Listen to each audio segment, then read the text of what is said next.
திரித்துவ கடவுளின் நாமத்தினால் நம் அனைவருக்கும் கிருபையும் சமாதானம் உண்டாவதாக. ஆமீன். கடவுள் நமக்கு நல்லவைகளை தருகிறார். ஒரு தாயுடைய எண்ணம் தன்னுடைய பிள்ளை கேட்கிற எல்லாவற்றையும் நாம கொடுக்கணும். என்னுடைய பிள்ளைக்கு எந்த குறைவும் வரக்கூடாது, என்னுடைய பிள்ளை எதற்காகவும் கலங்கக்கூடாது என்று சொல்லி நினைப்பாள்.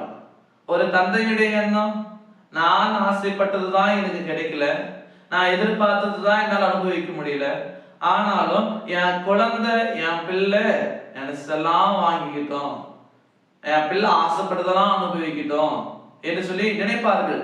இதனுடைய மையம் என்னவென்றால் அன்பு. உலக பிரகாரமாக மனுஷிய பிரகாரமான அன்பு இல்லையா? ஆனா வேதத்துல பார்க்கும்போது எல்லா மனிதர்களும் பாவியலாக இருக்கிறார்கள். அதான் வசனம் சொல்றது, எல்லாரும் வழி விலகி ஏகமாய் கெட்டு போனார்கள், நன்மை செய்கிறவர்கள் ஒருவரும் இல்லை இல்லையா?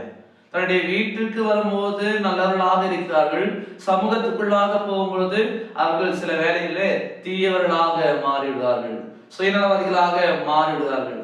ஏசானவர் கூட அதான் சொல்றாரு, ஒரு பிள்ளை தகப்பனத்துல மீனை கேட்டா பாம்பு கொடுப்பான், அப்போ பொல்லாத தந்தையாகிய நீங்களே இப்படி செய்றீங்க, அப்ப பொல்லாதவர்களா இருக்கிற நீங்களே இப்படி பிள்ளைக்கு நல்லதை கொடுக்கும் பொழுது பரமபிதா இதை காட்டிலும் மேன்மையான தர மாட்டாரா? இதை காட்டிலும் நல்ல ஈவுகளை தர மாட்டாரா? இதை பார்க்கிலும் மேன்மையானதை கொடுக்க மாட்டாரா?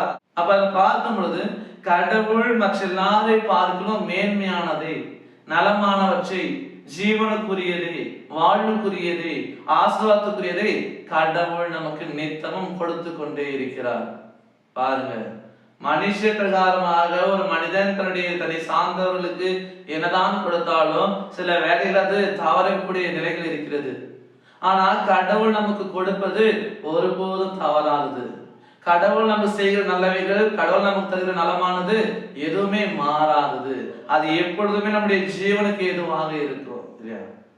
அப்போ அவருடைய முதல் நலமானது எது என்றால் குமாரனாகிய இயேசு கிறிஸ்து தமது சொந்த குமாரன் என்றும் மாறாமல் நமக்கு நன்மை உண்டாகும்படியாக, நம்முடைய பாவங்கள் நம்மை விடுவிக்கும்படியாக அவர் தமது குமாரனை கொடுத்தார்.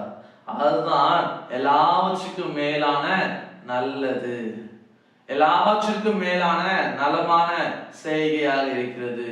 அதுதான் நம்முடைய பிதாவின் அன்பு, அதுதான் நம்முடைய கடவுளின் அன்பு. ஆம், எனக்கு அன்பானவர்களே, ஒரு மனிதன் ஒரு குறிப்பிட்ட வரைக்கும் தான் கொடுப்பான், அதுக்கு மேல இல்லை. ஆனா கடவுள் சொல்லி முடியாத அளவுக்கு, அளந்து முடியாத அளவுக்கு அவர் செய்து கொண்டே நலமானதை கொடுத்து கொண்டே இருக்கிறாராக இருக்கிறார். ஆம், அதுதான் இன்னைக்கு வேதம் தெளிவாக நமக்கு சொல்கிறது. மத்தேயு 7ஆம் அதிகாரம் 11ஆம் வசனம் இப்படியாக நமக்கு சொல்கிறது, ஆகவே நீங்கள் பொல்லாதவர்களாய் இருந்தும் உங்கள் பிள்ளைகளுக்கு நல்ல ஈவுகளை கொடுக்க அறிந்திருக்க பரலோகத்தில் இருக்கிற உங்கள் பிதா தம்மிடம் கேட்கிறவர்களுக்கு நலமானதை கொடுப்பது எவ்வளவு அதிக நிச்சயம். ஆம், எனக்கு அன்பானவர்களே, பொல்லாதவர்களாகிய நீங்களே உங்கள் பிள்ளைகளுக்கு நலமானதை கொடுக்க அறிந்திருக்க பரலோகத்தில் இருக்கிற பிதா அதை விட அதிகமான நலமானதை கொடுக்க வல்லவராயிருக்கிறார் என்பது அதிக நிச்சயம் அல்லவா? பரலோகத்தில் இருக்கிற உங்கள் பிதா தம்மிடம் கேட்கிற எல்லாருக்கும் நலமானதை கொடுப்பது அதிக நிச்சயம் அல்லவா? ஆம், எனக்கு அன்பானவர்களே, பிதாவாகிய கடவுள் நம்ம கேட்கிற எல்லாவற்றையும் கொடுக்கிறாரு, நாம கேட்காததையும் கொடுக்கிறாரு. நாம் கேட்காமலேயே நமக்காக நல்ல ஈவாகிய நலமானதாகிய தமது குமாரனை கொடுத்தார். அந்த ஆண்டவரை விசுவாசிப்போம், அந்த ஆண்டவரை நாம் வாழுவோம்.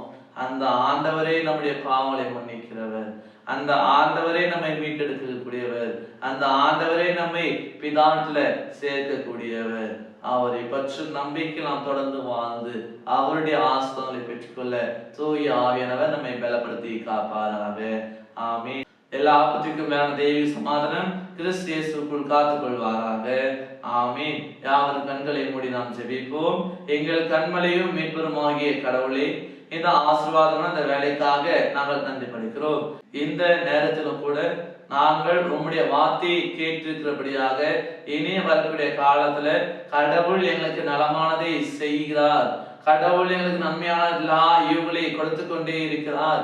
கடவுள் எங்கள் மீது அன்பு வைத்திருக்கிறார். கடவுள் நாங்கள் கேட்கலாவற்றையும் தருகிறார் என்ற திடமான நம்பிக்கையில உம்முடைய பிள்ளைகளாக நாங்கள் பரிசுத்தமான ஒரு வாழ்வை வாழ்வதற்கு, உமக்கு ஏற்ற ஒரு ஜீவித்தை ஜீவிப்பதற்கு நீர் எங்களை பலப்படுத்த வேண்டுமாய் கூட நாங்கள் ஜெபிக்கிறோம்.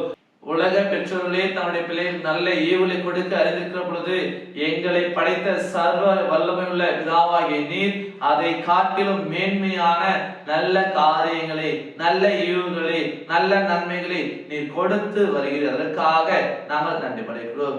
அப்படியாக இனி வரக்கூடிய காலத்தில் கூட நாங்கள் ஜபத்தினாக உம்மிடமாய் நாங்கள் கேட்கவும், உம்முடைய கரத்திலிருந்து எல்லா ஆசை நன்மைகளை பெற்றுக்கொள்ளவும் நீர் எங்களுக்கு உதவி செய்ய வேண்டுமாய் கூட நாங்கள் ஜெபிக்கிறோம். நீரே எங்களை காத்துக்கொள்ளும். இந்த நாள் முழுவதுமாக நீர் ஆசீர்வதியும். இந்த நாளானது எங்களுக்கு ஒரு ஆசீர்வாதமான சந்தோஷமான நாளாக அமைய இறைவன் எங்களுக்கு அருள்பாவிக்க வேண்டுமாய் கூட நாங்கள் ஜெபிக்கிறோம். எல்லா பயணங்களையும் ஆசீர்வதியும். எல்லா பொல்லாப்பு மோச நாசம் மத்தியிலிருந்து நீரே எங்களை விடுவிப்பீராக. நீரே எங்களுக்குள்ளாக இருக்கிற எல்லா வியாதிகள், நோவு நொடிகள் எல்லாத்தையும் எடுத்து போட்டு எங்களுக்கு பரிபூர்ண சுகத்தை கொடுத்து எங்களை நிறைவான வாழ்வை வாழ வைக்க வேண்டுமாய் இறைமகன் இயேசு ஜெபிக்கிறோம் அன்பின் பிதாவே. ஆமீன். அனைவருக்கும் ஸ்தோத்திரம். கடவுள் உங்களை ஆசீர்வதிப்பாராக. ஆமீன்.